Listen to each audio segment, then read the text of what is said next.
Cierra los ojos, acomódate y escucha.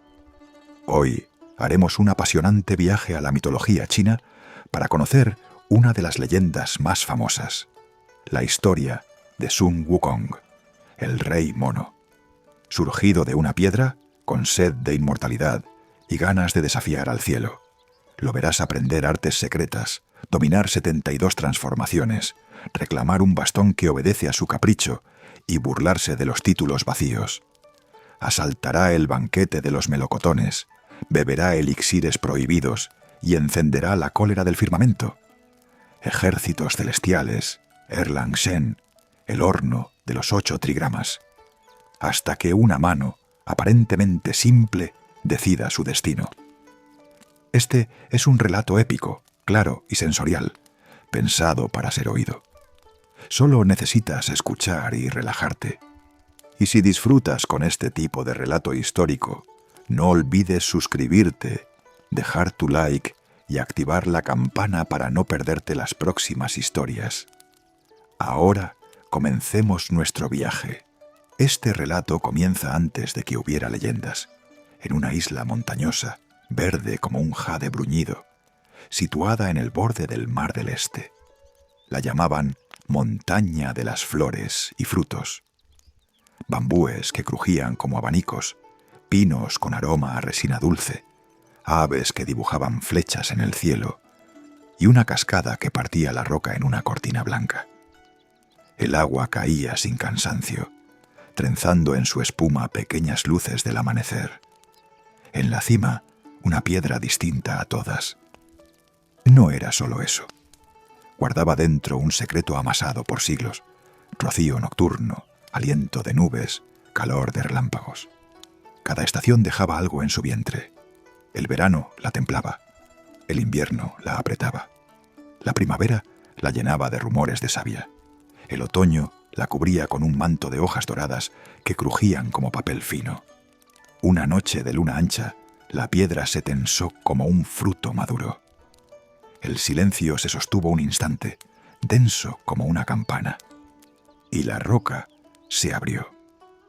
No a gritos, sino con un chasquido limpio, como cuando la cáscara cede y muestra el fruto. De su centro rodó un huevo de piedra que latía, pulido, tibio. El primer soplo de aire que rozó su superficie lo hizo temblar, y ante el primer toque de la brisa, el huevo se quebró por fin.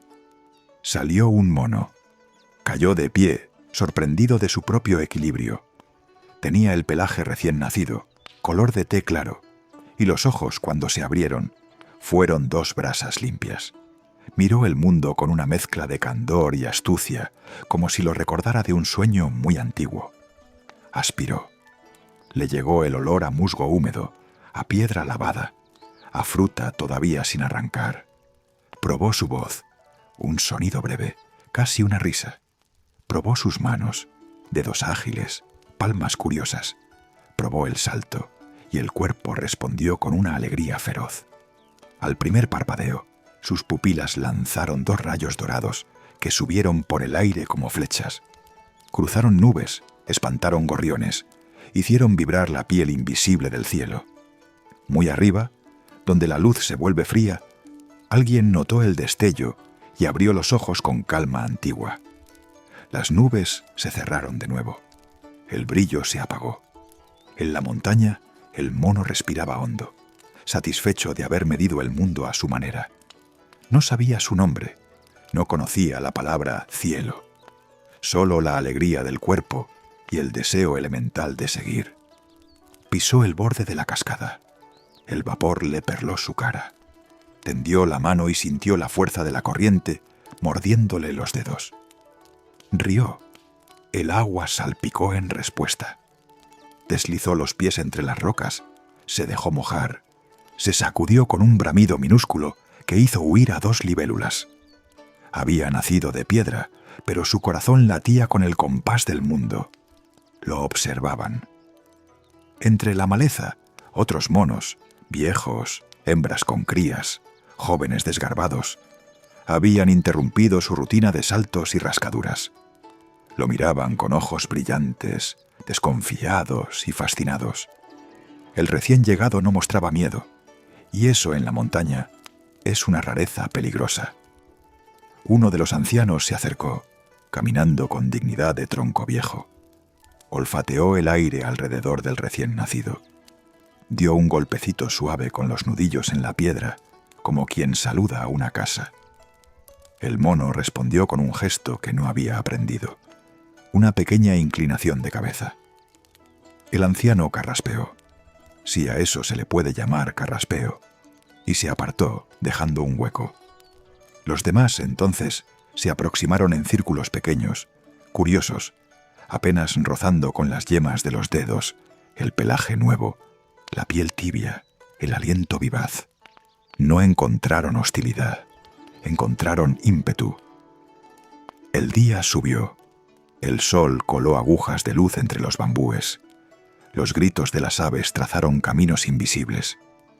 Desde lo alto, la cortina de agua seguía cayendo, insistente, como si quisiera escribir su nombre en la piedra y no pudiera. El mono nuevo probó otra cosa. La risa. Comenzó en el vientre, trepó por el pecho y salió por la boca como un estallido claro que hizo eco en la hendidura de la montaña. Aquel sonido, simple y exacto, pareció dar una orden secreta al paisaje. Todo respondió por un instante con nitidez. El chasquido de una rama, el zumbido de una abeja, el latido del propio mono. Esa risa, sin embargo, guardaba algo más que simple gozo. Había en ella un filo, un hambre que todavía no sabía nombrarse, una sed que el agua no apaga. De momento, bastaba con correr, trepar, sentir la contracción perfecta de los músculos, medir la distancia justa entre dos rocas y no fallar. Bastaba con saberse vivo. A mediodía comió algo nuevo para él, un fruto, dulce, maduro, con piel tersa que cedió bajo los dientes. El jugo le manchó el mentón. Los demás monos aplaudieron con palmadas rápidas. El recién llegado devolvió el gesto sin saber qué significaba. La costumbre de celebrar, quizá, o de reconocer. Aquella tarde aprendió una docena de cosas. Que el viento cambia de rumbo sin pedir permiso. Que las sombras alargan los árboles. Que la montaña guarda caminos invisibles para quien escucha con los pies. Aprendió también que el corazón acelera cuando uno mira un lugar alto y siente que lo espera. Cuando la luz comenzó a declinar, la cascada pareció más densa, un telón en un teatro de piedra. El mono nuevo se quedó mirándola con atención. Detrás del agua había oscuridad, y en la oscuridad un rumor distinto. No era solo el ruido del río rebotando en las paredes, era un hueco, un espacio detrás del velo. Se inclinó, ladeó la cabeza, y una sonrisa, esa mezcla extraña de ingenuidad y desafío, le iluminó los ojos. El anciano que lo vigilaba tensó el cuerpo. Conocía ese gesto, la mirada de quien no se contenta con la superficie. La tribu había jugado 1000 veces con el borde de la caída, pero pocos habían sentido la llamada de lo que hay detrás. El anciano dio un par de palmadas secas, un aviso. El grupo respondió con murmullos inquietos. El recién nacido y ya con ganas de probar el imposible, dio un paso, luego otro. Las gotas le golpeaban la cara como agujas frías. Sonrió más. No saltó, no aún. Hubo una pausa que duró el tiempo exacto de una respiración. El mono miró a los suyos, miró el agua, miró el hueco oscuro, y en ese triángulo eligió. Se retiró por ahora, como quien memoriza un secreto para usarlo cuando haga falta. Se sacudió el pelaje, miró el cielo con descaro de recién llegado, y dejó que la tarde lo envolviera. La noche encendió su lámpara alta. En el cielo, muy arriba, un inmortal de túnica blanca notó el resplandor. Al desvanecerse, dejó el asunto en paz por el momento. En la montaña, el grupo buscó un claro donde trepar árboles bajos y enroscarse en ramas seguras. El recién nacido eligió una roca tibia y se acurrucó con la confianza de quien no conoce el miedo. Soñó. En su sueño, el agua se apartaba sin tocarla. Un bastón oscuro, del grosor de un cuenco, obedecía a su mano y crecía hasta sostener nubes. Soñó que su nombre tenía sabor a hierro y viento. Soñó que el mundo no se acababa en la línea del horizonte, sino que empezaba allí. Al amanecer, cuando el primer pájaro probó su garganta y el primer rayo de sol abrió un surco oblicuo en la niebla, el mono ya estaba de pie. No miró hacia abajo, miró hacia arriba.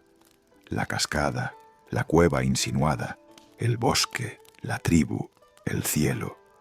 Todo formaba un mapa que quería aprender. No sabía nada de inmortalidad ni de cielo, pero la semilla de ambas palabras ya palpitaba en su pecho, tan pequeña como una chispa y tan terca como una raíz. La montaña respiró con él. El mono recién nacido creció en días lo que otros tardan estaciones. La cascada lo llamaba como un tambor continuo. Una mañana tomó carrerilla y se lanzó directo al velo blanco. El agua le golpeó la cara, fría y viva. Del otro lado encontró aire seco, paredes lisas y una caverna ancha como un palacio. Había mesas de piedra, bancos de piedra, estanterías de piedra, una casa preparada desde antes del recuerdo.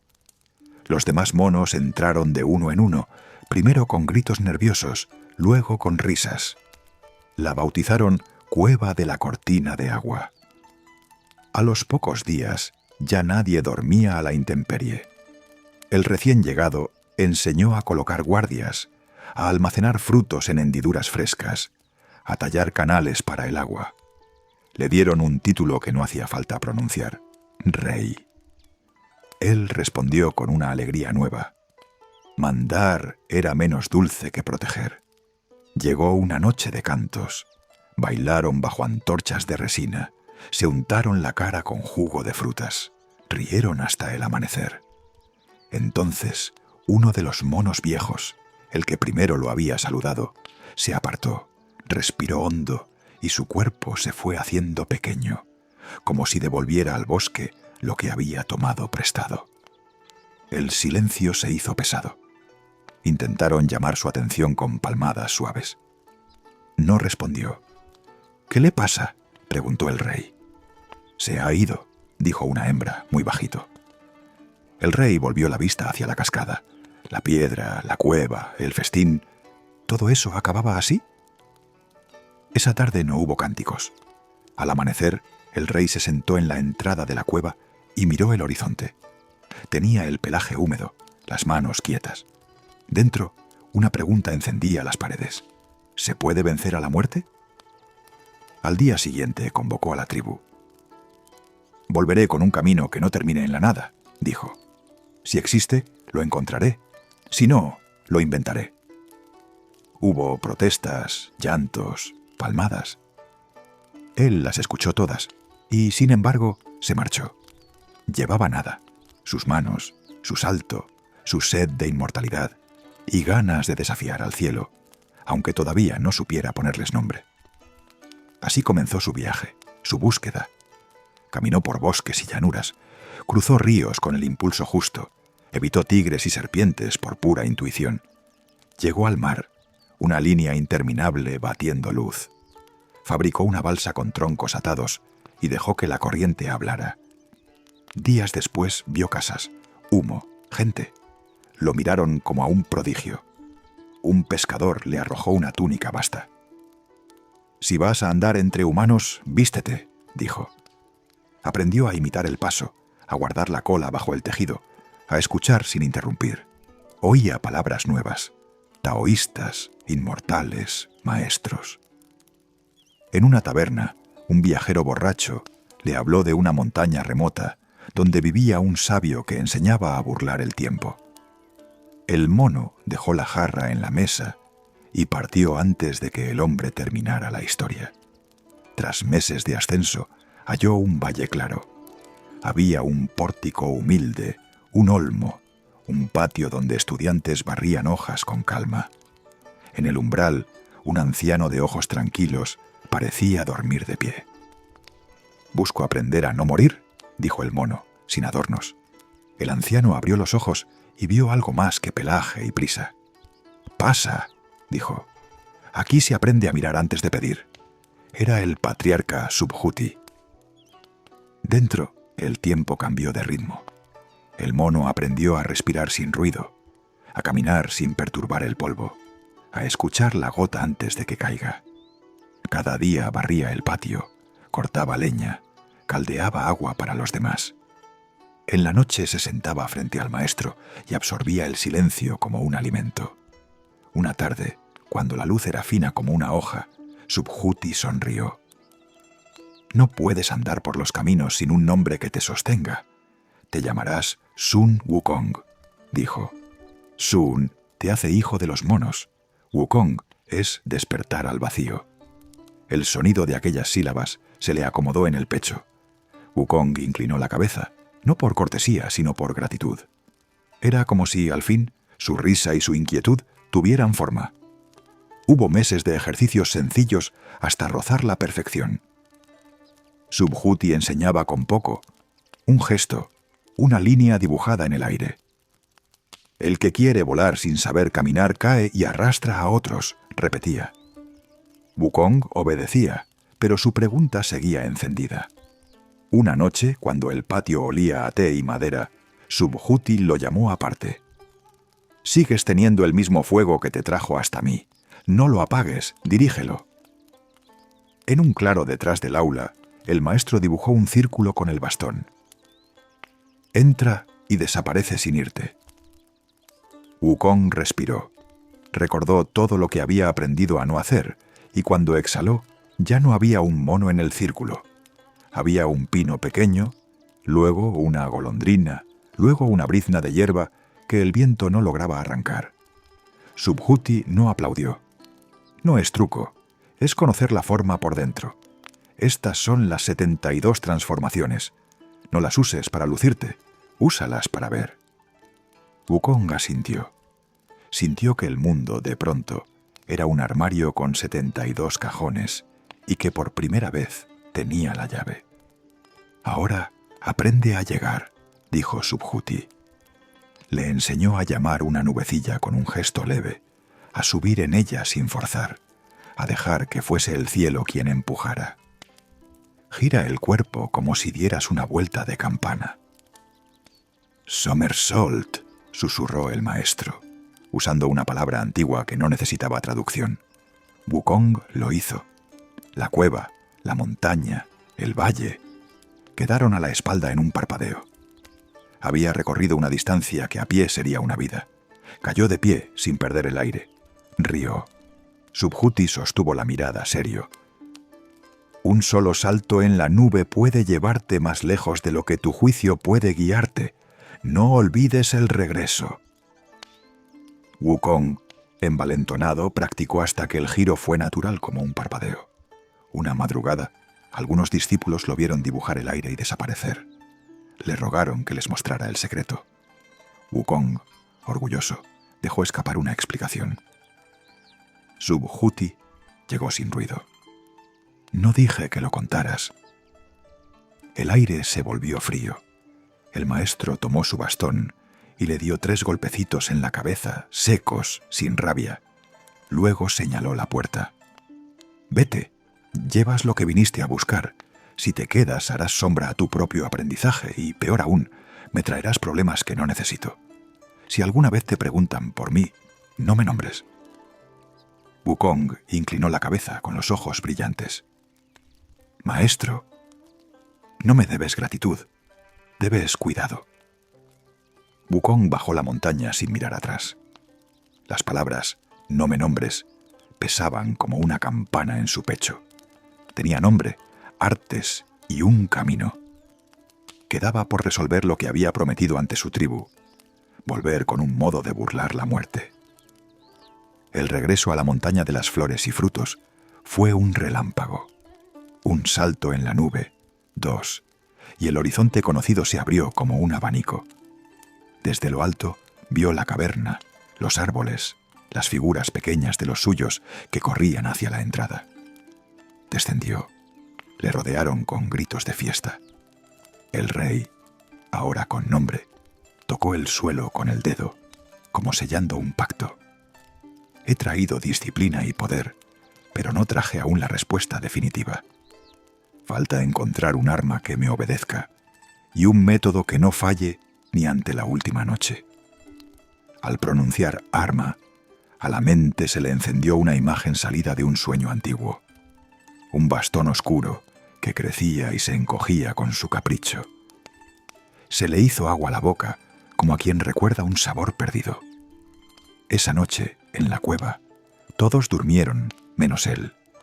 Se sentó, cruzó las piernas y dejó pasar por su pensamiento el rostro sereno de Subhuti, el círculo de las transformaciones, el giro perfecto sobre la nube, la advertencia de no presumir.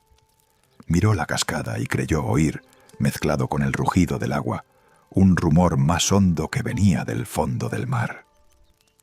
Si el mundo guarda un arma digna de mi mano, está abajo, murmuró. Al amanecer, Sun Wukong llegó al borde del mar del este. El horizonte era una lámina de acero bruñido. Clavó un dedo en la espuma, como quien toca una puerta. Busco al rey dragón. El mar, que entiende ciertos lenguajes sin necesidad de palabras, abrió un pasadizo de cristal verde. Wukong descendió por una escalera de corrientes hasta un palacio de columnas translúcidas, peces que eran faroles y suelos que parecían hechos de luna. En el trono, el rey dragón Aowang entrecerró los ojos ante aquel visitante sin protocolo y con la sonrisa encendida. «Vengo por un arma digna de mi mano», dijo Wukong, «una que obedezca mi voluntad». Los lacayos trajeron lanzas de coral, espadas con filo de agua, alabardas incrustadas de perlas. Wukong probó una, otra y otra más. Todas le parecieron plumas. «¿De verdad es todo?», preguntó con una cortesía que sonaba a burla. El rey dragón, molesto, hizo llamar a sus hermanos de los otros mares. Llegaron escoltados por carrozas de conchas y plumas de pez. Conferenciaron, removieron archivos antiguos, y uno de ellos palideció. «Existe un objeto en nuestras bóvedas. No es arma, es la aguja que sujeta el mar, la barra de hierro que ayudó al gran Yu a domar las aguas. Nadie ha podido moverla». Guiaron a Wukong hasta una cámara profunda. Allí descansaba la columna de hierro, oscura, moteada de escamas de sal, cubierta de inscripciones que el tiempo había vuelto tímidas. Wukong posó la palma. La pieza vibró como si reconociera el pulso. «Ven», susurró. La columna se encogió a un tamaño abarcable, con docilidad de animal que ha recordado a su dueño. Quedó convertida en un bastón negro, con bandas doradas en los extremos, grabado con 4 caracteres, que brillaron al despertar. Ruyi Jingubang. Wukong lo hizo bailar en el aire. No silbó. Rugió. Cada giro encajaba en su muñeca, como si la herramienta y la mano hubieran sido talladas juntas. «Queda una cortesía», dijo el rey dragón, resignado. «A un héroe no se le entrega un arma desnuda. Se viste de su templo». Le ofrecieron una cota de malla dorada que se pegaba al cuerpo como una segunda piel, un casco con plumas rojas que parecían llamas quietas y unas botas de nube ligeras como promesas. Wukong inclinó la cabeza, orgulloso de aceptar sin bajar la mirada. «No olvidaré vuestra hospitalidad», dijo, y todos supieron que no amenazaba. Agradecía a su manera. Salió del mar en un salto, sacudiendo gotas que parecieron chispas al sol. En la orilla su sombra ya no era la de un mono curioso, sino la de un jefe destinado a dar trabajo a los cronistas. El gran sabio, igual al cielo. Así, Sun Wukong regresó a la montaña de las flores y frutos, con el bastón apoyado en el hombro. Antes de llegar, llamó al viento como a un viejo compañero y atravesó el cielo con un salto en la nube.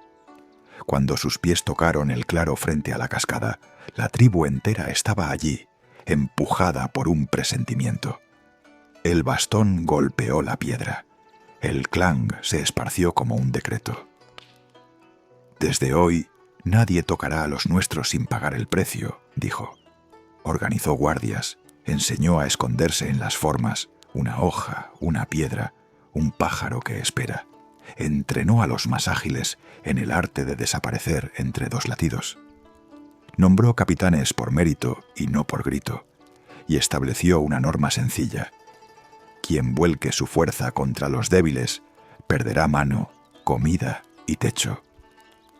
Esa noche, al calor de los frutos maduros y del orgullo satisfecho, Wukong se puso de pie sobre una roca y alzó el bastón, que creció hasta tocar con la punta las primeras estrellas.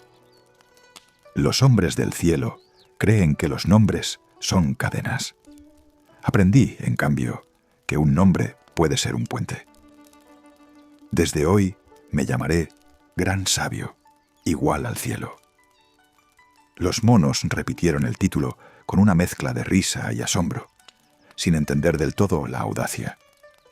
Pero la montaña, que entiende antes que nadie a quien cobija, recogió el nombre y lo guardó en secreto, como quien esconde una brasa en el hueco de la mano. El eco del nuevo título ascendió por los pliegues del mundo. Allá arriba, en corredores que olían a incienso y metal pulido, los oidores del palacio de Jade se miraron de soslayo. Un mono, sí, un mono con bastón y nombre peligroso, había decidido medirse con la etiqueta del firmamento. En el cielo, los sabios discrepan, pero los imperios saben ponerse de acuerdo cuando un alboroto puede convertirse en costumbre. Algunos exigían castigo inmediato. Otros, más viejos o más astutos, propusieron una táctica más blanda. Si el mono quiere título, démosle uno. Si quiere estar en el cielo, que venga, a cuidar caballos. Un enviado descendió envuelto en nubes, con sonrisas de porcelana y una cinta de seda donde colgaba un decreto. Wukong lo escuchó con cejas alzadas. ¿Un puesto en la corte celestial?, preguntó, saboreando la sonoridad. Así es, un honor raro. Acepto, dijo, reluciendo como si hubiera tragado una estrella. Subió por escaleras de bruma, vio torres de jade, patios barridos por vientos que parecían criados discretos, estandartes que no necesitaban manos para ondear. Muchos ojos lo midieron con paciencia de funcionario. A Wukong le hacía gracia la solemnidad. Se sentía como un relámpago paseándose por una colección de jarrones.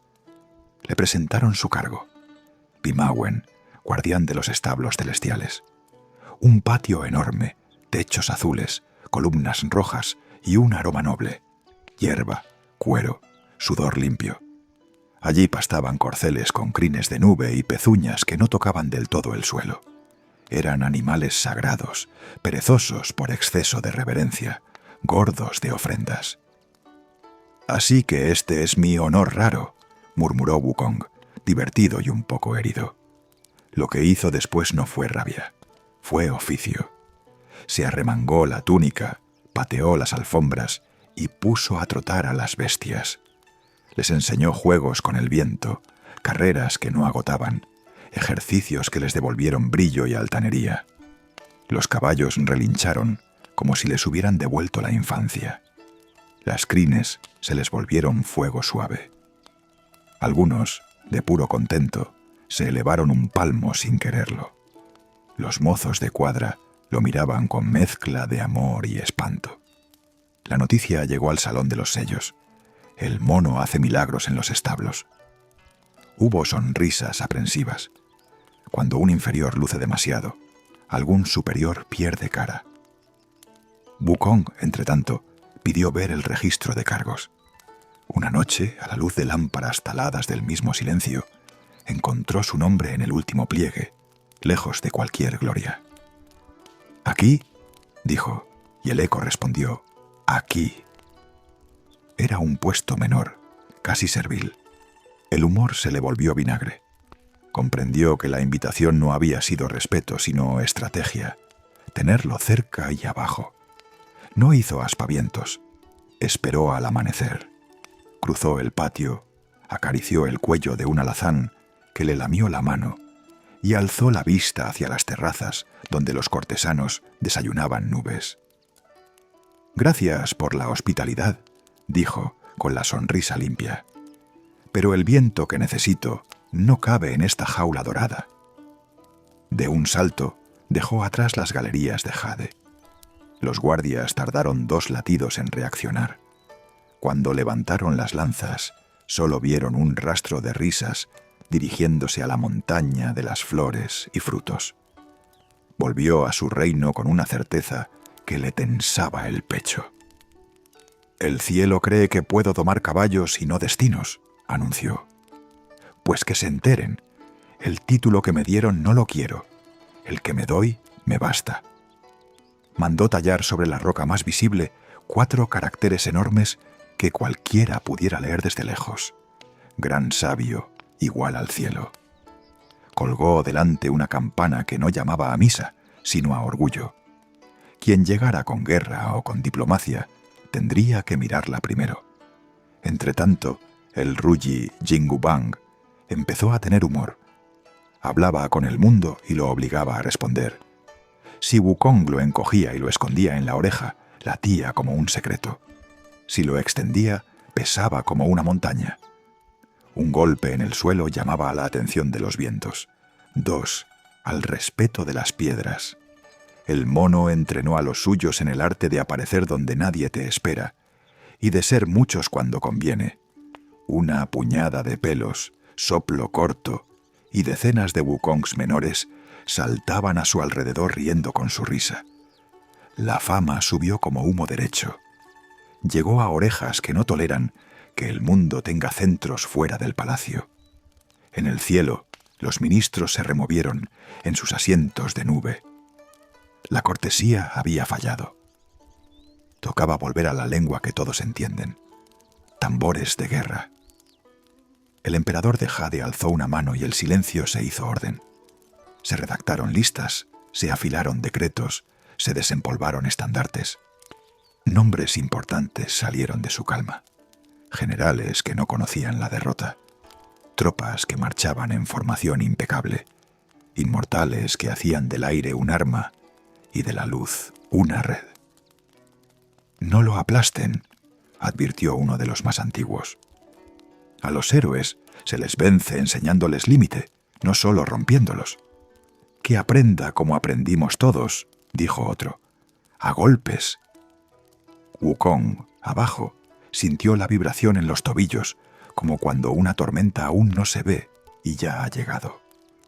Alisó su cota de malla, se ajustó el casco con plumas, hizo girar el bastón hasta que el aire cantó.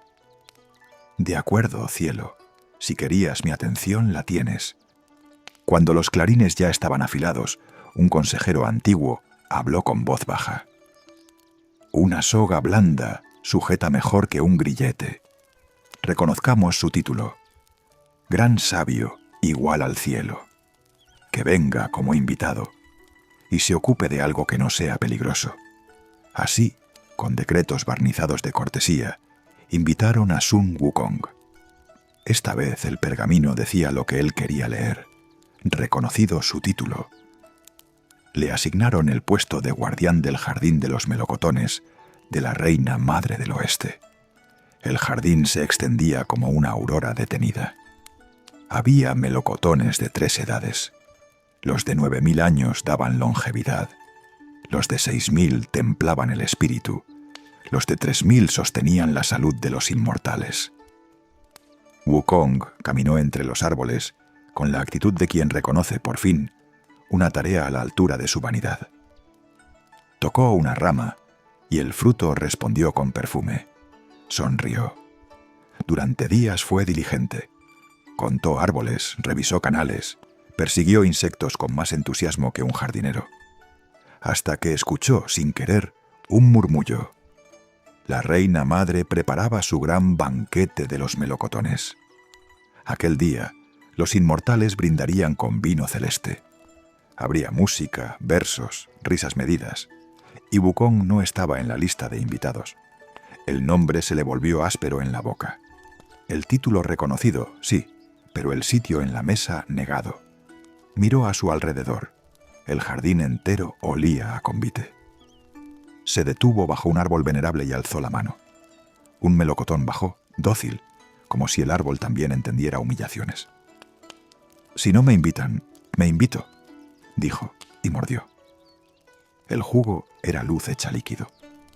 Sintió como el pecho se le abría y la sangre aprendía una canción lenta, antigua. Rió solo.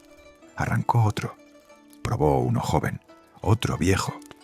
Al tercer fruto, caminaba como si el suelo lo hubiera perdonado. Al quinto, se recostó a la sombra y se quedó mirando el cielo con ojos de dueño. Ese mismo impulso lo llevó a la bodega celestial. Las tinajas de vino, selladas con sellos serios, brillaban como lunas apiladas. Wukong levantó una, bebió con la elegancia de quien inaugura una tradición y dejó la tinaja donde la encontró, un poco más ligera. Después, guiado por un instinto que olía a taller y a secreto, llegó al laboratorio de la Ozi. El taller del viejo sabio tenía mesas cubiertas de pergaminos, alambiques que parecían criaturas, hornillos que respiraban y un fragante desorden de siglos. En una bandeja descansaban píldoras de elixir, pequeñas, perfectas, con ese brillo discreto de las cosas que no necesitan demostrar nada. Wukong tomó una, luego otra, luego muchas. El elixir era un metal dulce que se fundía en la lengua y bajaba como un sol pequeño a alojarse en el vientre. Por un instante creyó oír la risa de la Ozi en otra sala. Por prudencia o por desparpajo, recogió unas cuantas más para el camino. Cuando salió del taller, el banquete de los melocotones estaba a punto. Los lacayos corrían, las servilletas de nube caían como alas. La reina madre vestía seda que sabía a primavera. Wukong se miró las manos pegajosas de jugo y vino. Notó las migas de elixir en los labios y comprendió que si se dejaba ver, todo aquello terminaría en sermón. Dejó una nota en el aire. «Gracias por el banquete», y desapareció en un salto en la nube, rumbo a su montaña.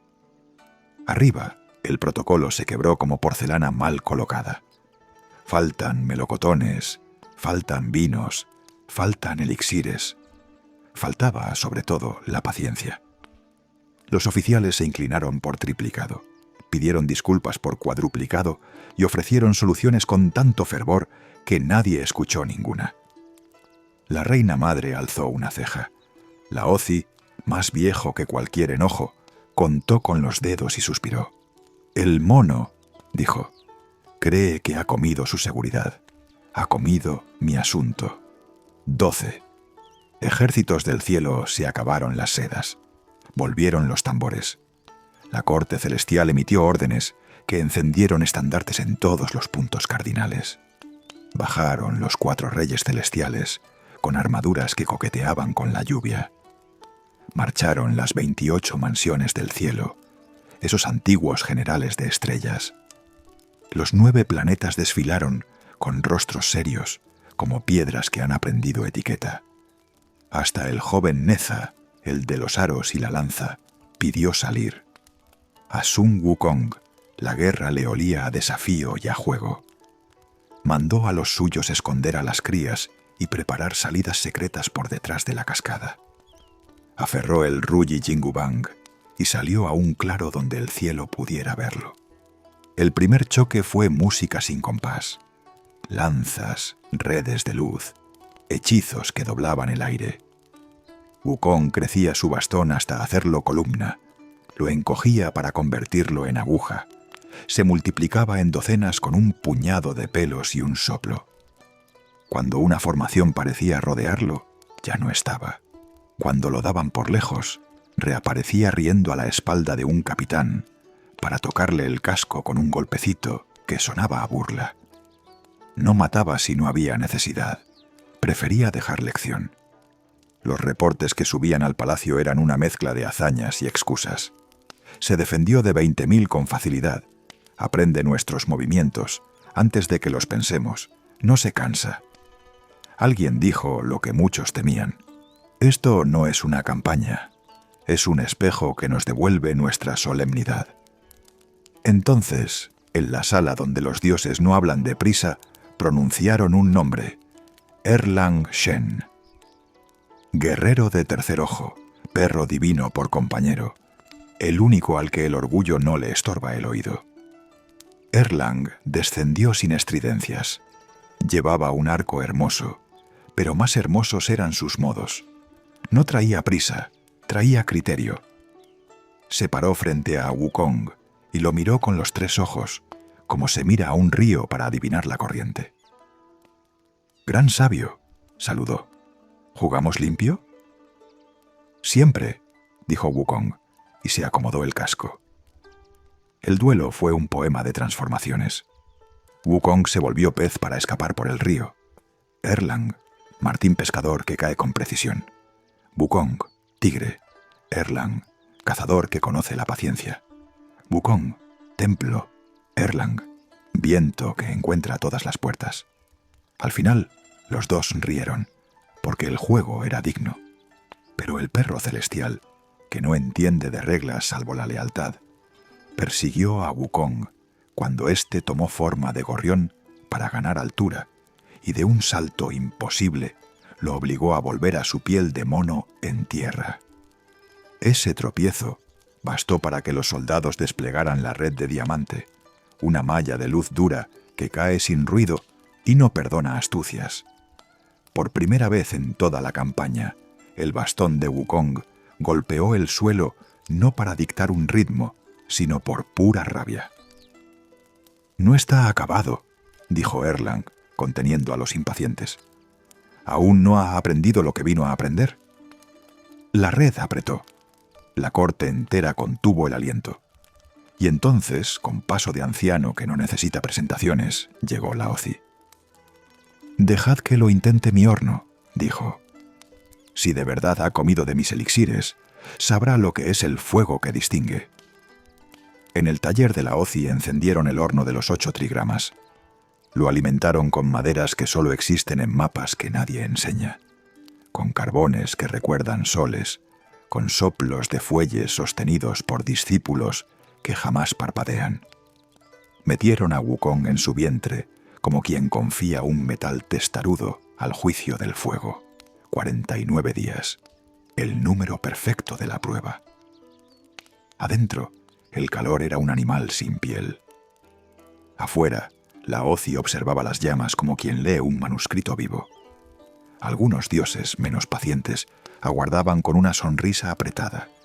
Por fin, el mono indestructible aprendería respeto. El día 49, Laozi alzó la mano. Apagaron con arte, como si cerraran despacio los párpados del horno. Levantaron la tapa. Salió un humo dorado que se pegaba a la lengua con sabor a cobre. Y de entre la bruma emergió Sun Wukong, de pie. Tenía los ojos distintos, ojos llameantes, pupilas doradas. Miraba como quien ve a través del agua y detecta la impureza en un vaso limpio. Tosió una sola vez, recuperó el bastón con un ademán mínimo y sonrió sin dientes, cansado y radiante. «Gracias por el baño», dijo. «Ahora veo mejor». Laozi no se ofendió. Sabía reconocer una forja cuando la veía. El horno no lo había consumido, lo había templado. Había adquirido una resistencia que no era bruta, sino fina. El fuego lo respetaba, el humo no lo nublaba. Sus músculos aprendieron el ritmo del calor y ya no lo temían. La corte, sin embargo, no celebró. La paciencia tiene cifras, y allí estaban alcanzándose. El emperador de Jade habló poco. Se acabaron los ensayos. Esto es asunto de orden. En ese momento el aire cambió. No por un decreto, sino por una presencia. No entró con séquito. No hizo falta. La sala se volvió más grande sin moverse. Alguien, el más viejo de todos, comprendió antes que los demás y bajó la cabeza con un respeto sin ceremonia. El Buda había llegado. Wukong alzó la mirada con naturalidad de quien no sabe fingir. En su pecho la risa se acomodó a un silencio nuevo. El bastón pesaba lo justo, el orgullo también. El estruendo se hizo silencio, como si alguien apagara el mundo con un gesto. Buda estaba allí. Los dedos del Buda se cerraron en gesto mínimo, y el mundo recuperó su ruido. La montaña de los 5 elementos quedó firme como un juramento. Debajo, Sun Wukong entendió que su fuerza, por primera vez, debía aprender a esperar. Pasaron estaciones, raíces, nidos, lluvia. La piedra se volvió aula. Entonces llegó Wang Jin y sembró al pie de la ladera una llave de palabras. Cuando venga el caminante adecuado, si tu fuerza obedece a tu juicio, saldrás. Muy lejos, en la tierra de Tang, un joven monje recibió el encargo imperial de caminar al oeste. Ese polvo ya tenía su nombre y avanzaba hacia la montaña. Cuando ese viajero pronuncie la llave, la piedra se abrirá. Wukong volverá a andar el mundo, sujeto por una diadema que recuerda el camino. Y junto al monje iniciará la peregrinación, la primera gran prueba, el demonio del hueso blanco, el encuentro con Chu Bajie y Sha Wujing, el caballo dragón, y un fuego que solo se apaga con un abanico imposible. Aquí respiramos y seguimos con la peregrinación comienza, la liberación. Recuerda, suscríbete si aún no lo has hecho. Deja tu like y activa la campana para no perderte el inicio del rumbo al oeste. La montaña aprendía, grano, a soltar. Una mañana el polvo del camino se alzó en remolino y al disiparse dejó a la vista a un monje joven de rostro sereno. Traía sandalias gastadas, túnica limpia, mirada que no empujaba y sin embargo avanzaba. A su lado caminaba un caballo blanco de ojos inteligentes. No era un caballo cualquiera, sino un dragón disfrazado, domado por compasión para cargar con quien cargara con los demás. El monje se inclinó ante la roca sin teatralidad. Vengo de la tierra de Tang. Busco escrituras que curen ignorancias viejas. Si sales, te pido que me acompañes. Bajo la piedra, Sun Wukong sonrió como sonríen los que han rehecho su paciencia. «Rómpeme estos 5 sellos», dijo, «y seré tu sombra». No fue fuerza de brazos, sino palabra. El monje juntó las manos y recitó un sutra breve. Las raíces crujieron como maderas satisfechas. La roca exhaló. El peso cambió de sitio. Wukong salió como un río que encontraba su cauce. Se estiró. El cuerpo entero sonó, de puro gusto, como una armadura bien aceitada. Se inclinó ante el monje con un respeto que, sorprendentemente, le salía natural. «Te serviré», dijo. «Ya tuve bastante de servirme a mí solo». En el borde del sendero, una anciana de túnica sencilla observaba con ojos que parecían manantiales. Nadie se sorprendió cuando su figura se volvió luz, Wang Jin. Entre las manos llevaba algo pequeño, un aro dorado que no pesaba, y sin embargo tenía la gravedad de las cosas que enseñan. «Para que la fuerza no olvide el camino», dijo. «No es castigo, es recuerdo. La compasión sabe disfrazarse». Más tarde, convertida en mercader amable, ofreció a Wukong una banda para el cabello que traía buena suerte. El mono, contento de volver a oler a viento, se la colocó sin sospechas. El metal se cerró como una idea que cuaja, discreto. Nadie dijo nada. Emprendieron la ruta. El polvo del camino olía a trigo seco y a promesa. El monje marcaba el paso con paciencia. Wukong iba y venía, adelantaba y regresaba, cazaba con la mirada cualquier peligro como un perro alegre. Al tercer día, 6 hombres salieron de entre los arbustos con cuchillos que se creían colmillos. «Ropas limpias, sandalias nuevas. dijo el jefe escupiendo al suelo. «Deja la bolsa o te dejamos sin cuerpo». Wukong los miró con una especie de ternura irritada. «¿De veras?», preguntó, y ni esperó respuesta. El Ruyi Jingubang apareció en su mano como si la carne lo recordara. 5 golpes, apenas marcados. No hubo sangre, solo huesos que aprendieron a no levantarse. El monje llegó jadeando desde atrás, con el susto aún sin nombre. «Eran hombres», dijo dolido. «Pecadores, sí, pero hombres». «Eran bandoleros», respondió Wukong. «Si no los tumbaba, hoy no cenabas». El monje miró el suelo, apretó los labios y agradeció con un gesto pequeño. Pero por dentro, una duda se encendió como brasa que no quiere apagarse. Caminaron en silencio largo. Un valle claro. Al fondo, un pueblo que huele a humo bueno y pan. A media ladera, una sombra que no es de nube. Bai Gujing, el demonio del hueso blanco, maestra del disfraz y del rencor, que había oído hablar del viajero y su guardaespaldas impetuoso.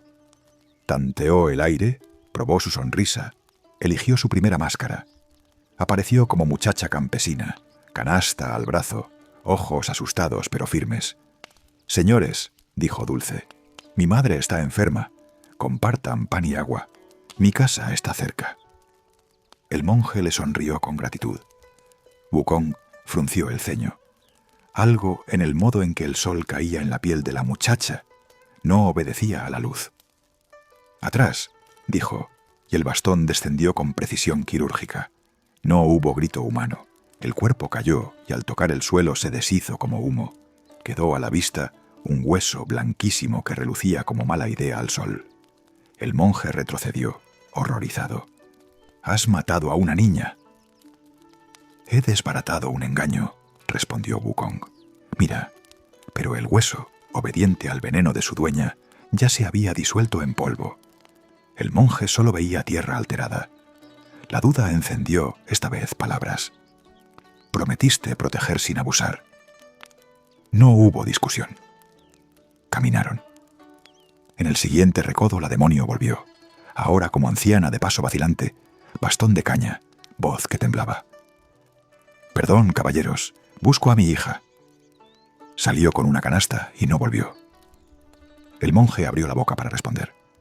El bastón de Wukong habló primero. Un solo golpe. Otra vez humo. Otra vez un brillo calcáreo apenas visible antes de deshacerse. El monje se crispó. 2 inocentes en un día. Eso no es vigilancia, es furia. 2 máscaras, dijo Wukong, cansado de tener razón. No hubo acuerdo. Siguieron. En la entrada del pueblo, un anciano de barba blanca los detuvo, sosteniéndose en un muchacho que parecía nieto. El viejo lloraba, medido, como lloran los que saben llorar. «Señores, mis mujeres no regresan. Si las encuentran». El bastón subió. Y esta vez, Wukong midió su gesto hasta rozar la elegancia. El golpe fue tan exacto que solo tocó el borde del engaño. La ilusión se resquebrajó como cascarón mal pegado. Del hueco salió un viento frío. Quedó el hueso al descubierto, bello a su forma, cruel por naturaleza.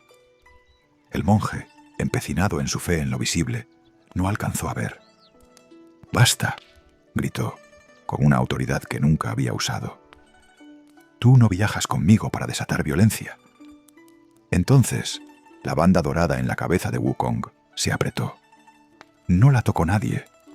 Fue un recuerdo, una enseñanza en forma de dolor. El mono se llevó las manos al aro con dientes apretados. No gritó, respiró, entendió. «No te necesito», dijo el monje, la voz temblándole por dentro. «Vete». El viento arrastró la orden como una hoja. Wukong miró al maestro, miró el camino, miró su bastón. No suplicó. Hizo un salto en la nube, y en 2 latidos, la montaña de las flores y frutos estuvo otra vez bajo sus pies. El demonio del hueso blanco sonrió en la cueva, donde guardaba sus hábitos, satisfecha. Sin su guardián, pensó, Ese monje será mío. La montaña lo recibió con risas antiguas, frutos, manos amigas que tocaban su cota, como si tocando el metal tocara la historia. Wukong sonrió con cariño, que no era humo. Pero la alegría se le quedó corta. Había una silla vacía en su pecho, hecha a medida de una voz calmada, que decía «gracias», incluso cuando disentía. «¿Y el monje?», preguntó uno de los capitanes, orgulloso de cazar sombras con un dedo. «Sigue», dijo Wukong, y el eco de esa palabra «sigue» le golpeó los oídos con un reproche suave. Sin mí, durmió poco, despertó con la idea fija de quien ha aprendido a obedecer a lo verdadero más que al orgullo. Tomó su bastón. Iba a saltar cuando una figura conocida aterrizó en la roca como quien cae en su casa. Wang Jin. «¿Ves?», dijo sin regaño. «Lo que no aprende la razón a veces lo enseña la pérdida. Tu maestro camina en peligro. La demonio del hueso blanco no juega a medias». «Me echó», respondió Wukong. «Y aún así, puedes protegerlo sin desobedecer. Déjame hablar con él». La compasión se volvió brisa y partió. Cuando encontró al monje, ya el demonio le había plantado una última trampa. Un niño solitario, pan en la mano, ojos grandes. El monje dudó, tendió la suya. El niño sonrió con dientes de calavera. La brisa habló en su oído. Tu guarda no mataba por capricho, mataba ilusiones. El monje se cubrió el rostro. El orgullo vale poco cuando muerde el error. Se arrodilló en el polvo de la cuneta, y el polvo le recordó que todas las alturas son préstamo. Tomó la banda de su valentía y la colocó en el suelo. «Si vuelve», dijo sin voz, «lo recibiré». Volvió.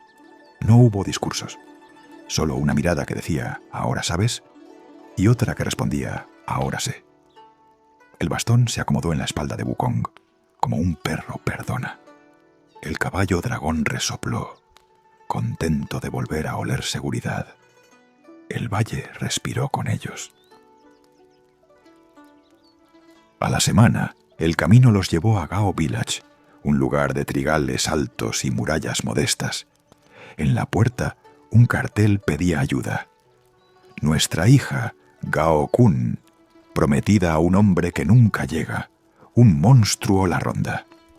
El padre, un comerciante de manos gordas y corazón generoso, lloró sin histrionismo cuando vio al monje. «Dicen que traéis consigo un guardián que pelea como 10», dijo. «Pelea como uno solo», corrigió Wukong, «pero bien». Esperaron a la noche. El monstruo llegó con el olor a establo y cocina. Chu Bajie, cerdo y ex general del cielo, caído por lujuria y vino, con tridente al hombro y una vanidad que, por ingenua, rozaba a lo adorable. Vio a la joven, a los huéspedes, y se frotó las manos. ¿Fiesta? El primer choque fue más comedia que tragedia. Bajie lanzó su tridente como quien espanta gallinas. Wukong, con 2 toques de bastón, le quitó la seriedad al asunto. Bajie cayó de culo, miró el cielo y cayó en la cuenta de que tal vez había mordido un plato demasiado grande. «No te remates», dijo levantando la mano. «Fui soldado del cielo. Me mandaron abajo por bruto.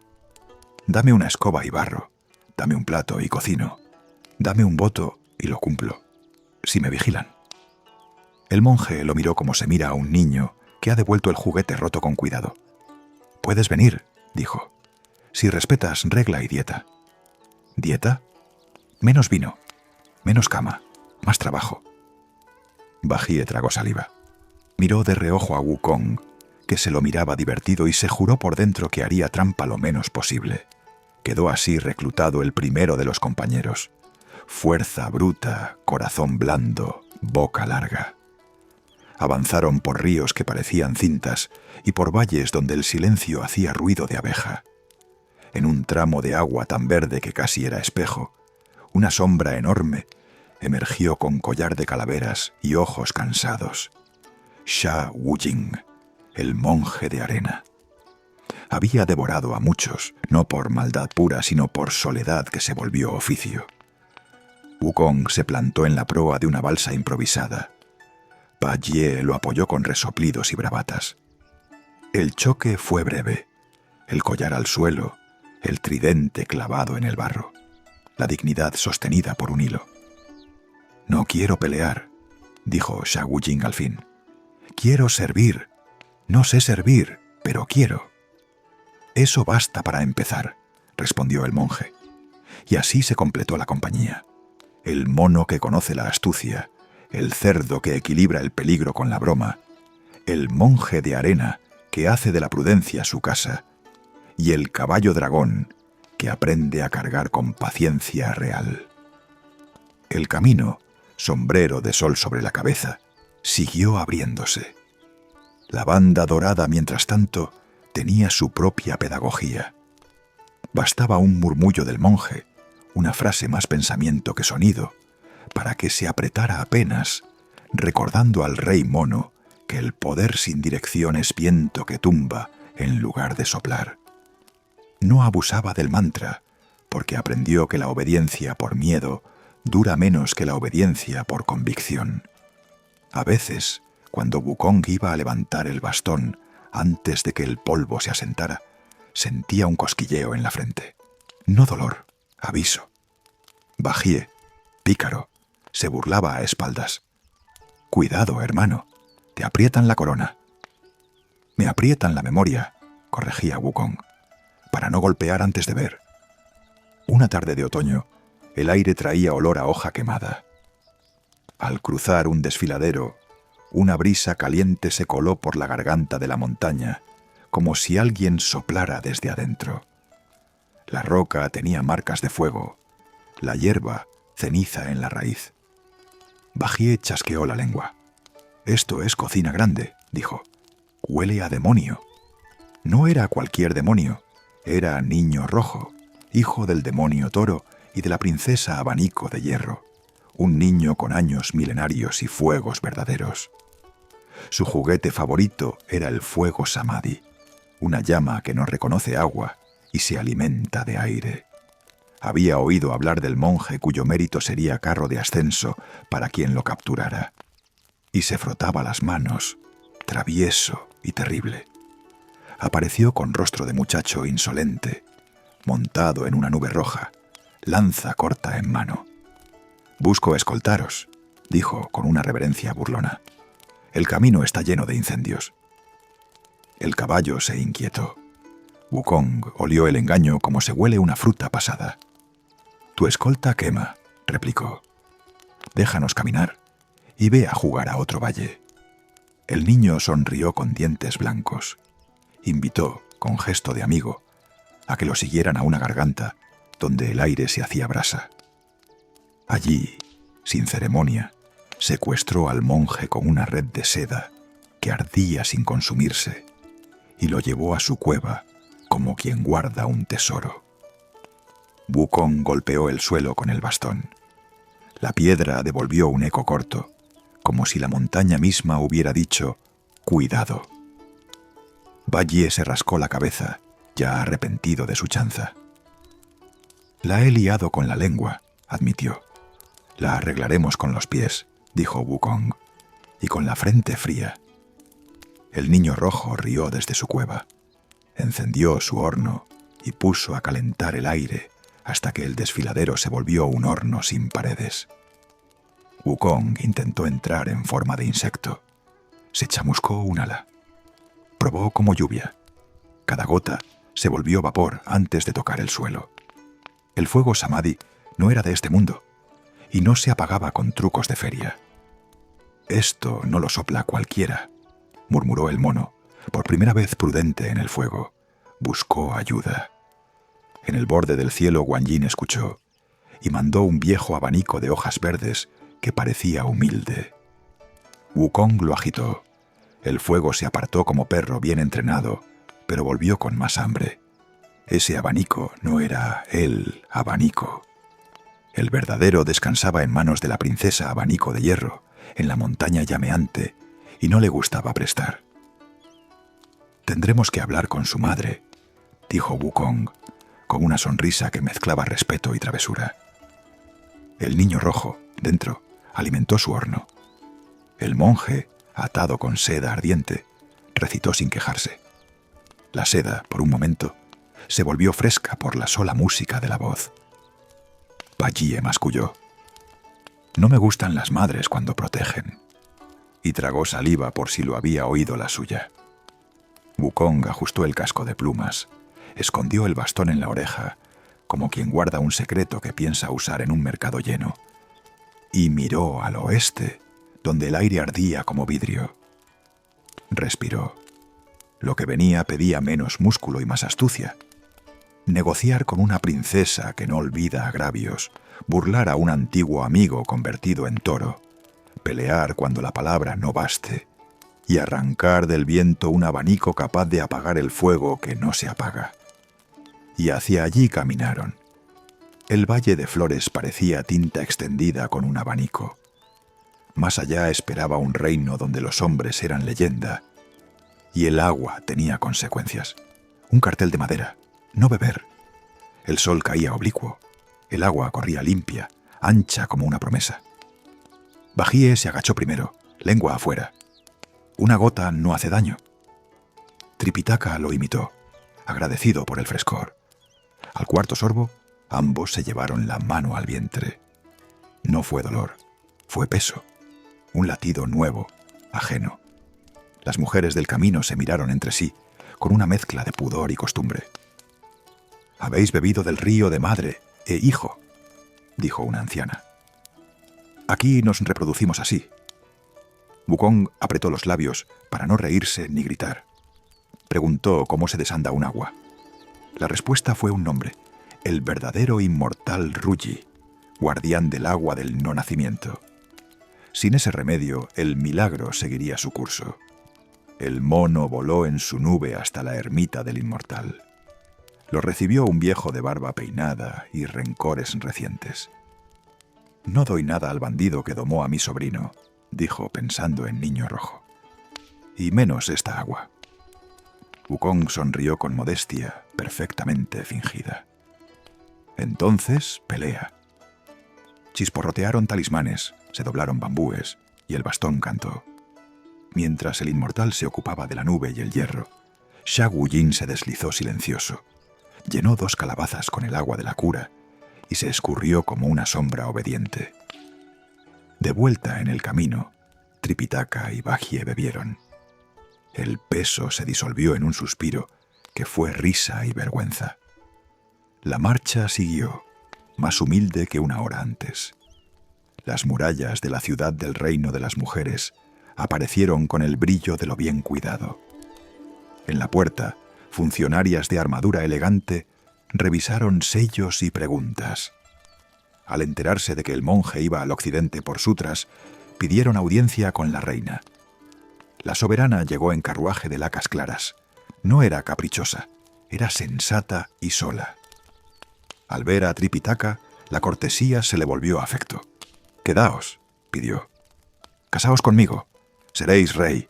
Yo, la mitad de vuestro mérito». El monje bajó la mirada. No era deseo, era ternura, y eso a veces pesa más. Wukong se inclinó a su oído. «Aceptad en forma para poder marcharnos en fondo. Lo que necesitamos es la certificación del viaje». Hubo banquete de boda con música de seda. La reina serena hizo preparar el rescripto de viaje y ordenó que escoltasen a los peregrinos hasta la frontera para un adiós digno. Allí el carruaje se detuvo. La reina tomó la mano de Tripitaka. No había teatralidad, había corazón. Él pidió permiso para despedirse de sus discípulos a unos pasos. Ella asintió, con esa fortaleza que tienen las mujeres, que mandan sin olvidar que sienten.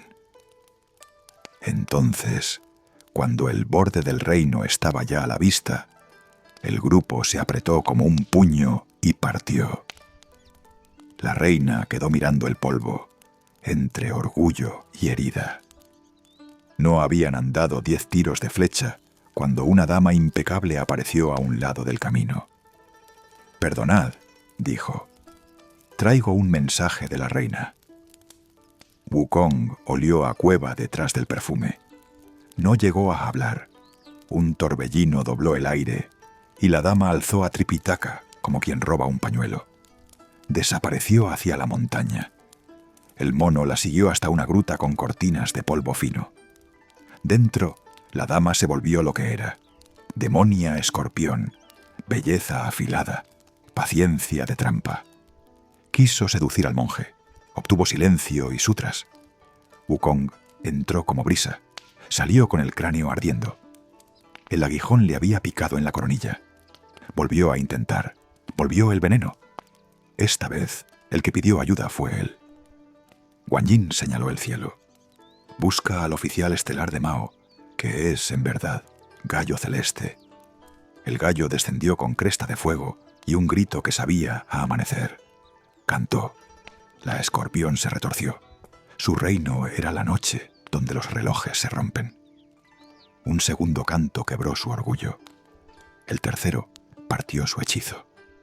Cayó muerta, revelando su forma verdadera. Tripitaka salió sin mirar atrás. Wukong, con la coronilla adolorida y el orgullo templado.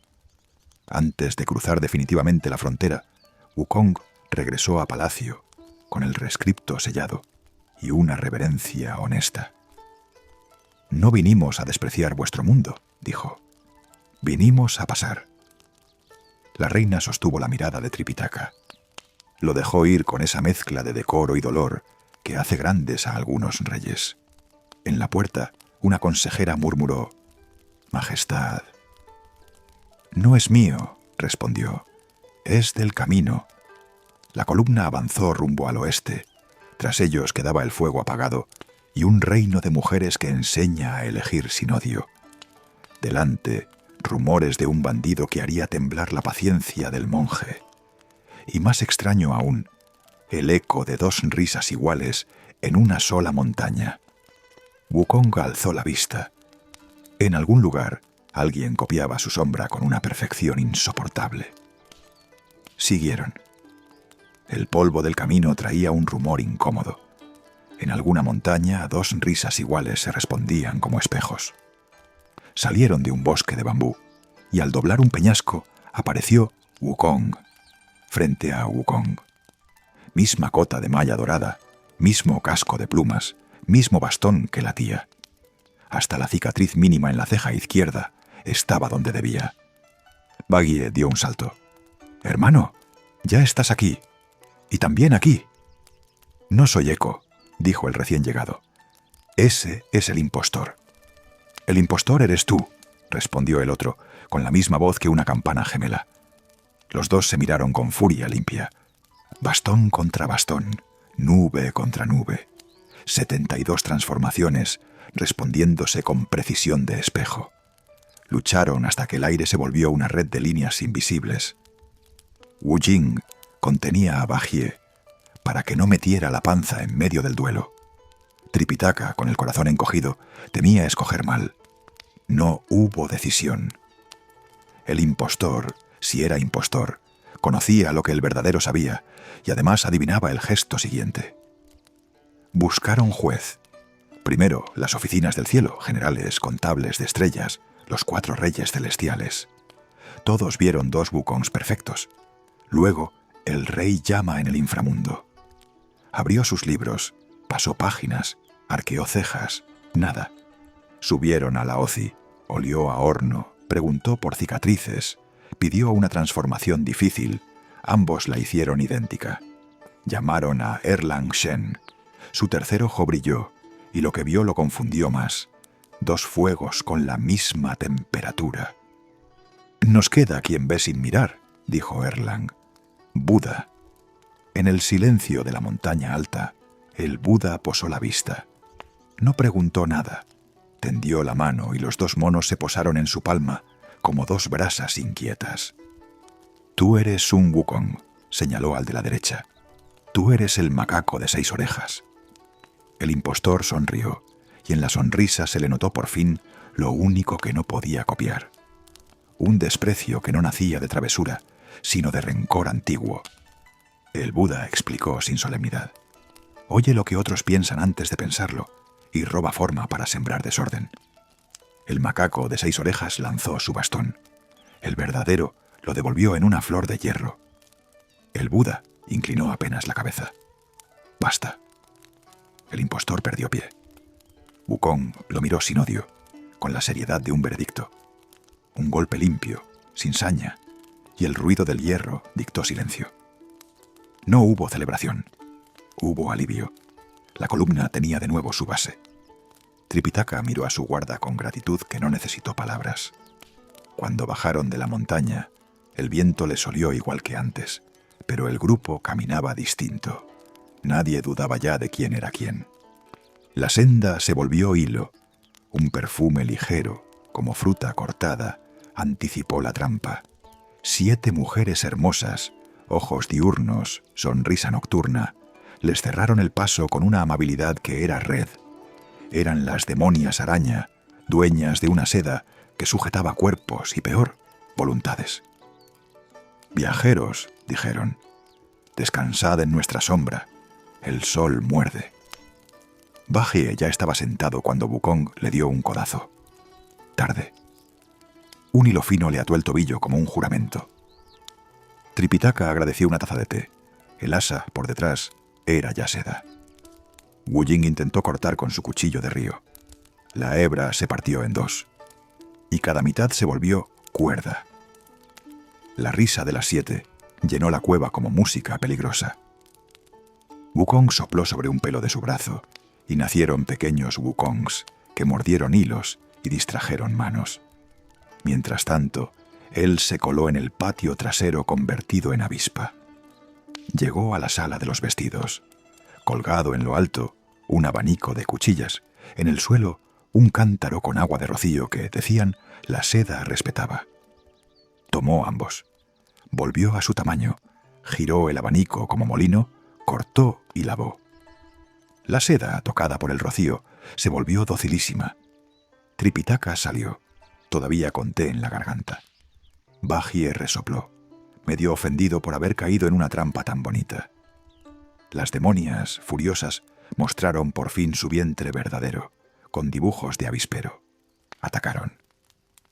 Wu Jing sujetó 2 con cadenas.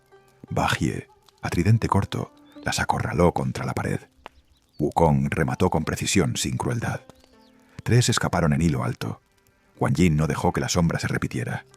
Envió una botella cuyo agua, al derramarse, se volvió lluvia moral.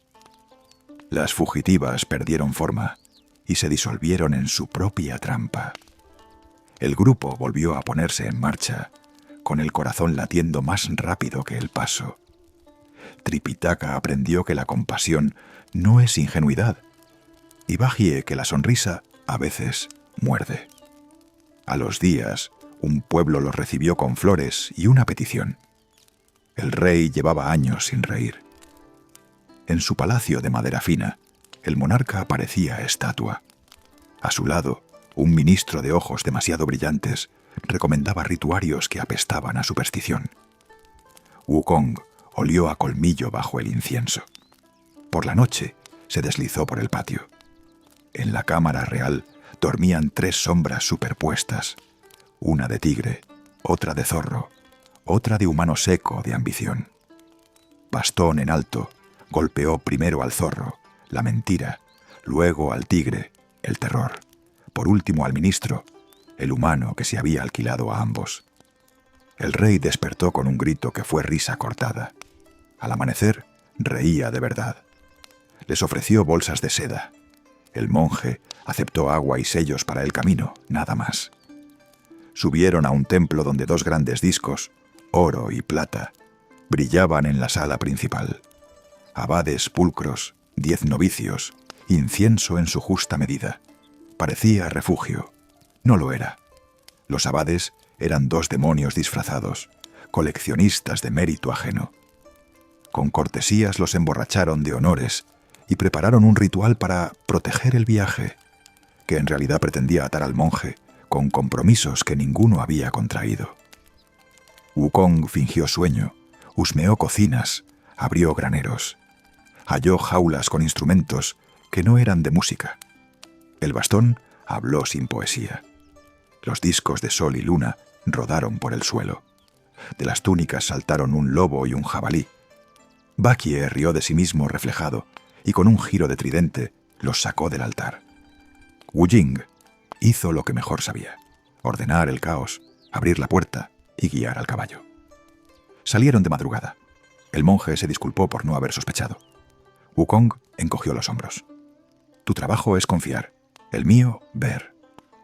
Un eco del pasado, la piel del monje. En una garganta anticuada, una bruja de piel tersa tendió una capa lustrosa. Para el polvo, dijo, era piel humana curtida con hechizos. Al tocarla, Tripitaka palideció. Wukong se le adelantó, la enrolló con el bastón y la arrojó a un fuego que no era de este mundo. La bruja chilló desde la cueva. Su colección ardió con un olor que ninguno olvidaría. Valle no bromeó. Wu Jing hizo una plegaria corta. Siguieron sin mirar atrás. Llegaron a un río tan ancho que el horizonte parecía beber de él. Un monje local les dijo: «Solo se cruza si llama al rey dragón de estas aguas con su nombre verdadero». Nadie lo sabía. Wu Jing preguntó a los pescadores, que saben lo que el agua no dice.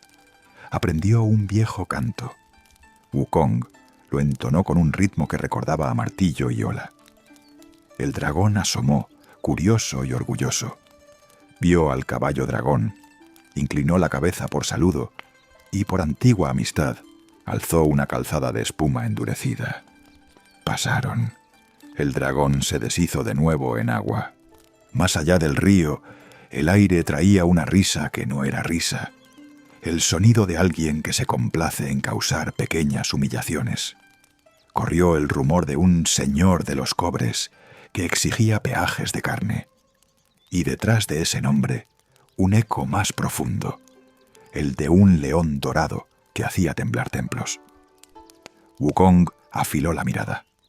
Tripitaka repasó sus sutras. Valle hizo inventario de su coraje y de su hambre.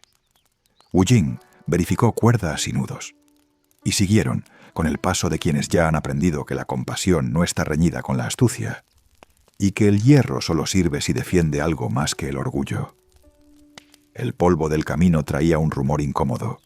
En alguna montaña, dos risas iguales se respondían como espejos. Salieron de un bosque de bambú, y al doblar un peñasco, apareció Wukong, frente a Wukong.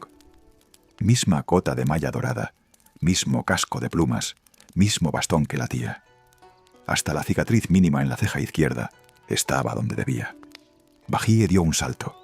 «Hermano, ya estás aquí. Y también aquí». «No soy Eco», dijo el recién llegado. «Ese es el impostor». «El impostor eres tú», respondió el otro, con la misma voz que una campana gemela. Los dos se miraron con furia limpia. Bastón contra bastón, nube contra nube, 72 transformaciones respondiéndose con precisión de espejo. Lucharon hasta que el aire se volvió una red de líneas invisibles. Wu Jing contenía a Valle para que no metiera la panza en medio del duelo. Tripitaka, con el corazón encogido, temía escoger mal. No hubo decisión. El impostor, si era impostor, conocía lo que el verdadero sabía, y además adivinaba el gesto siguiente. Buscaron juez. Primero, las oficinas del cielo, generales, contables de estrellas, los 4 reyes celestiales. Todos vieron 2 Wukongs perfectos. Luego, el rey Yama, en el inframundo. Abrió sus libros, pasó páginas, arqueó cejas. Nada. Subieron a la Ozi, olió a horno, preguntó por cicatrices, pidió una transformación difícil. Ambos la hicieron idéntica. Llamaron a Erlang Shen. Su tercer ojo brilló, y lo que vio lo confundió más. 2 fuegos con la misma temperatura. «Nos queda quien ve sin mirar», dijo Erlang. «Buda». En el silencio de la montaña alta, el Buda posó la vista. No preguntó nada. Tendió la mano, y los 2 monos se posaron en su palma como 2 brasas inquietas. «Tú eres Sun Wukong», señaló al de la derecha. «Tú eres el macaco de 6 orejas. El impostor sonrió, y en la sonrisa se le notó por fin lo único que no podía copiar. Un desprecio que no nacía de travesura, sino de rencor antiguo. El Buda explicó sin solemnidad: oye lo que otros piensan antes de pensarlo, y roba forma para sembrar desorden. El macaco de 6 orejas lanzó su bastón. El verdadero lo devolvió en una flor de hierro. El Buda inclinó apenas la cabeza. Basta. El impostor perdió pie.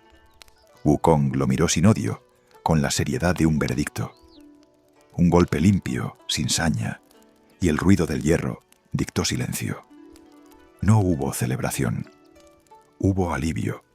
La columna tenía de nuevo su base. Tripitaka miró a su guarda con gratitud, que no necesitó palabras.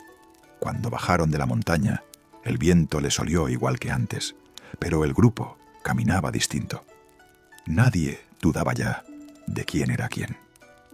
La senda se volvió hilo. Un perfume ligero, como fruta cortada, anticipó la trampa. 7 mujeres hermosas, ojos diurnos, sonrisa nocturna, les cerraron el paso con una amabilidad que era red.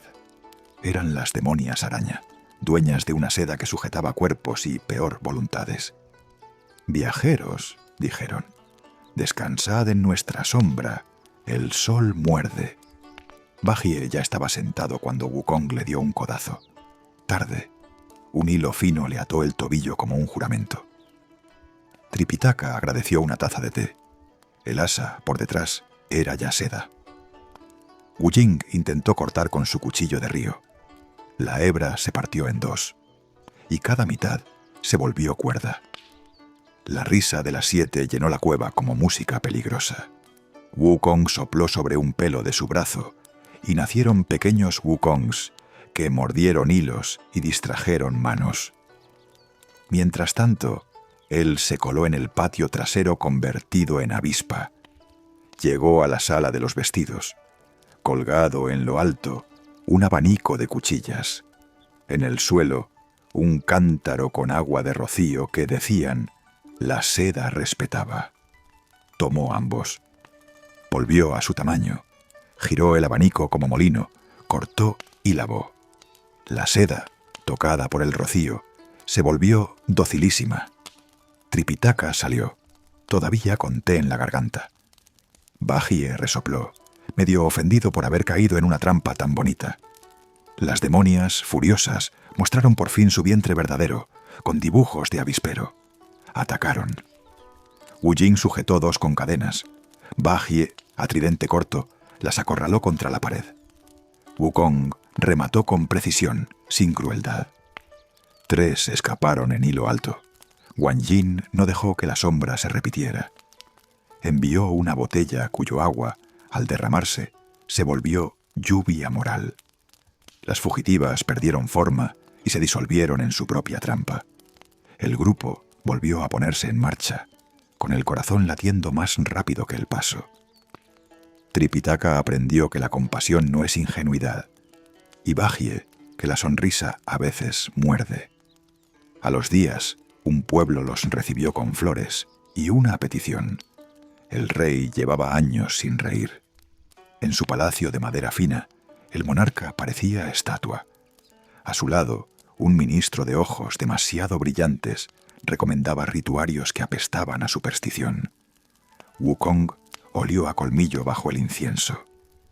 Por la noche se deslizó por el patio. En la cámara real dormían 3 sombras superpuestas, una de tigre, otra de zorro, otra de humano seco de ambición. Bastón en alto, golpeó primero al zorro, la mentira, luego al tigre, el terror, por último al ministro, el humano que se había alquilado a ambos. El rey despertó con un grito que fue risa cortada. Al amanecer reía de verdad. Les ofreció bolsas de seda. El monje aceptó agua y sellos para el camino, nada más.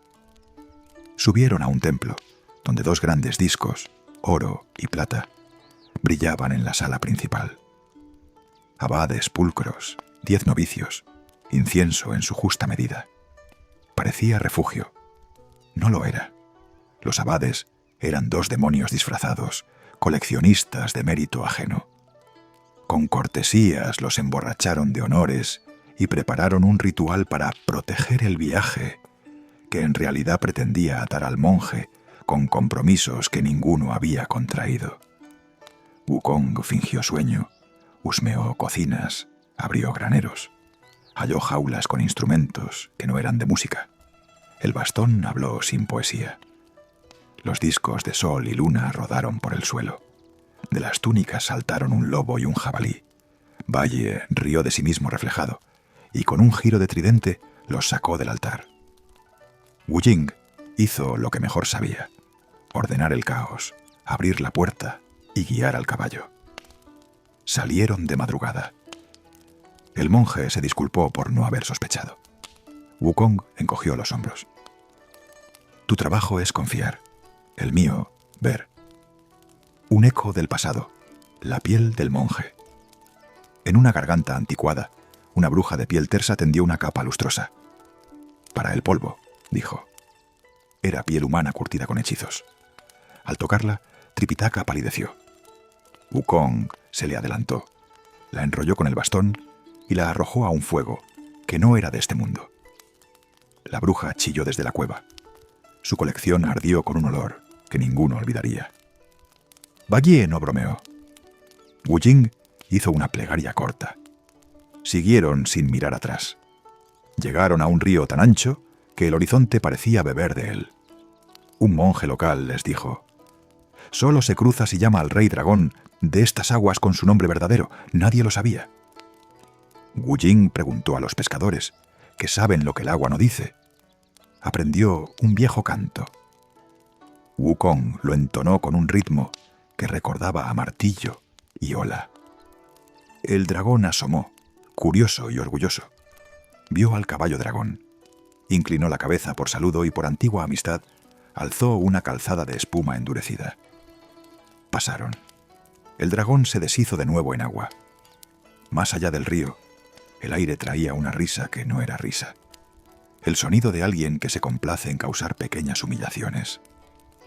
Corrió el rumor de un señor de los cobres que exigía peajes de carne. Y detrás de ese nombre, un eco más profundo, el de un león dorado que hacía temblar templos. Wukong afiló la mirada. Tripitaka repasó sus sutras. Bajie hizo inventario de su coraje y de su hambre. Wu Jing verificó cuerdas y nudos. Y siguieron con el paso de quienes ya han aprendido que la compasión no está reñida con la astucia y que el hierro solo sirve si defiende algo más que el orgullo. Más allá del río, el aire traía una risa que no era risa, el sonido de alguien que se complace en causar pequeñas humillaciones. Corrió el rumor de un señor de los cobres que exigía peajes de carne. Y detrás de ese nombre, un eco más profundo, el de un león dorado que hacía temblar templos. Wukong afiló la mirada. Tripitaka repasó sus sutras. Valle hizo inventario de su coraje y de su hambre. Wu Jing verificó cuerdas y nudos. Y siguieron con el paso de quienes ya han aprendido que la compasión no está reñida con la astucia y que el hierro solo sirve si defiende algo más que el orgullo. La cordillera se alzó como un muro de colmillos. 3 cumbres dibujaban el horizonte. Una azul, otra amarilla, otra oscura como ala desplegada. Los arrieros la llamaban Monte del León Camello. El primer valle ofrecía una sombra generosa. Palmeras, agua quieta, dátiles maduros. Bajie soltó el hatillo, ya con la fruta en la boca. Wu Jing se agachó a beber y vio en el barro huellas que no eran de camello ni de hombre, redondas y hondas como pisada de elefante. En la orilla, hierba aplastada con dibujo de garra felina. Y sobre una roca, 3 plumas negras, rígidas, que olían a metal. «Esto refresca demasiado para ser verdad», dijo Wukong, y tocó el agua con el bastón. La lámina tembló, y el oasis se quebró como cristal fino. Debajo, una explanada pelada. Del otro lado del valle, un comerciante con turbante agitó la mano amable. Su sombra tenía orejas enormes. «Pasad a mi campamento», ofreció. Wukong sonrió sin dientes. «Vamos a pasar, sí», y siguió de largo. El comerciante apretó la mandíbula. El suelo vibró. La tierra se levantó en lomo. Elefante de colmillos amarillos, enorme como una colina recién nacida, colmillos curvados como lunas hostiles. Con la trompa barrió polvo y luz. Con el peso partió rocas que parecían huesos. De un coletazo arrancó a Tripitaka del suelo como si fuera hierba. Wukong se elevó en nube, cayó con el Ruyi Jingubang desde arriba. El golpe sonó a campana rota. El elefante respondió con trompeteo que empujó el aire, levantó una pared de viento y dejó al mono clavado en la arena. «No es bestia salvaje», murmuró Wu Jing. «Es montura que se olvidó de su dueño». Wukong trazó con el bastón un loto en el polvo. «Puxian», llamó. El cielo respondió con un brillo húmedo, como cuando se abre una flor. Samantabhadra descendió montando su elefante blanco de 6 colmillos.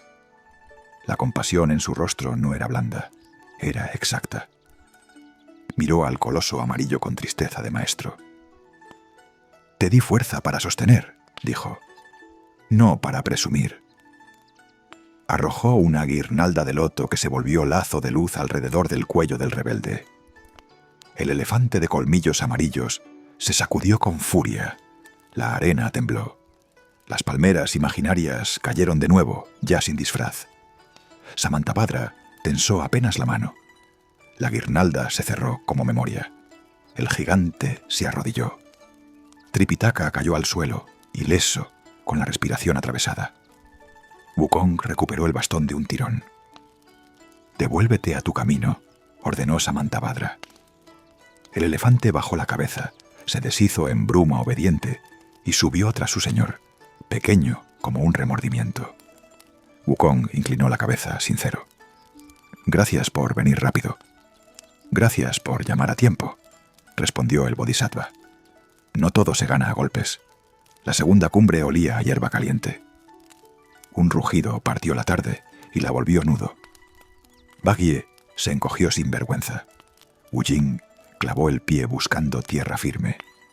El caballo dragón relinchó con miedo antiguo. Del risco, León Azul bajó despacio, con la certeza de quien manda sin pedir aplausos. Cada paso dejaba en la piedra un dibujo, como de flor rota. «Devuélveme el monje», dijo Wukong. El león no contestó. Abrió la boca y lanzó viento. No era viento, era miedo hecho aire. Wukong apretó la mandíbula, levantó el bastón en arco para cortar la ráfaga y se multiplicó con un soplo. Decenas de Wukongs menudos rodearon al león, le tiraron del pelo, le guiñaron, le plantaron espejos. El rugido se hizo risa por un segundo, luego volvió colmillo. «Esto es de Manjushri», admitió Wukong, y golpeó el suelo 3 veces. El bodhisattva descendió como quien baja un libro de una estantería. Traía en la mano un anillo pequeño, de bronce viejo. «Abriste camino», dijo a Wukong. «Déjame cerrarlo». Manjushri silbó una nota breve. El león azul se detuvo, atento como un perro que reconoce la voz que le dio nombre. El anillo voló y quedó suspendido frente al hocico. El león, por orgullo, jugueteó con él. Por memoria, mordió. El anillo se volvió argolla que le abrazó la lengua sin herirla. Con un gesto suave, Manjushri tiró. El león bajó la cabeza, desconcertado por la dulzura que manda más que el látigo. «Vienes», dijo Manjushri, y la fiera obedeció, dócil como un sol domado. «Que el orgullo recuerde para qué se le dio voz», añadió, mirando a Wukong. «¿Y para quién?», respondió el mono, con una sonrisa breve. La tercera cumbre era pura sombra. Un golpe de ala cambió la luz. Gran Peng, el ave roc, hermano de tormentas, cayó sobre el valle con un graznido que hizo vibrar piedras interiores. Sus plumas eran cuchillos, su ojo un sol pequeño. No tanteó, arrebató a Tripitaka del grupo, con la facilidad con que un halcón toma un gorrión. Subió hasta un nido de cuchillas en lo alto de un acantilado que parecía serrucho. Wukong saltó nube arriba.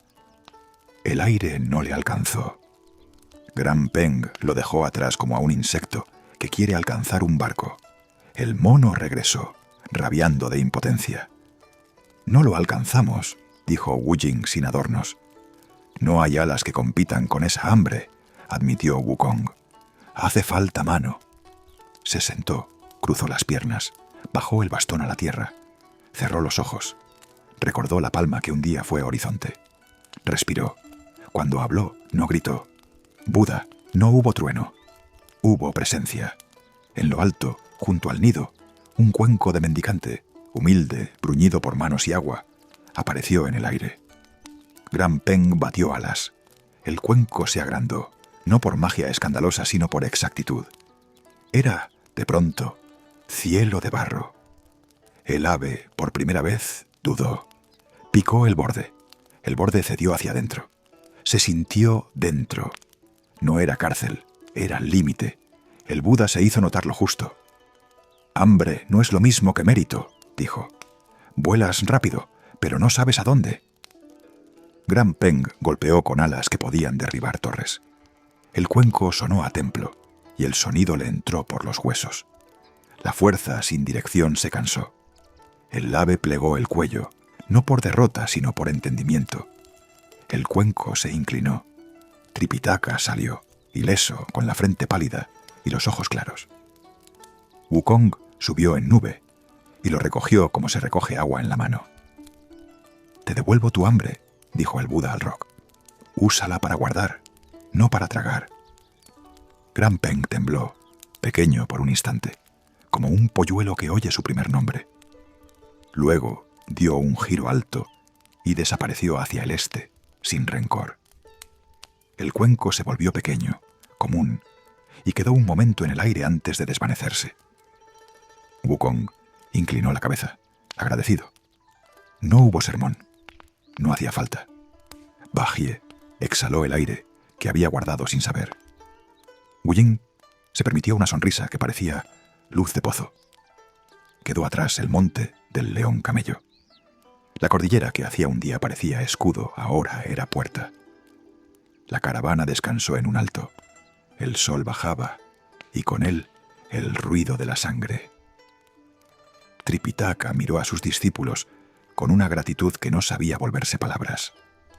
Wukong le sostuvo la mirada. No hacía falta nada. En el camino siguiente, una aldea pequeña ofreció cuencos de arroz y agua clara. Nadie pidió pago, nadie dio discurso. Bajie comió sin chanzas. Wu Jing lavó los cuencos y los devolvió limpios. El caballo dragón se dejó peinar por un niño curioso. La noche olió a humo bueno. Por encima, las estrellas parecían tachuelas sosteniendo una tienda enorme. «Hoy aprendimos a pedir», dijo Wukong, tendido boca arriba.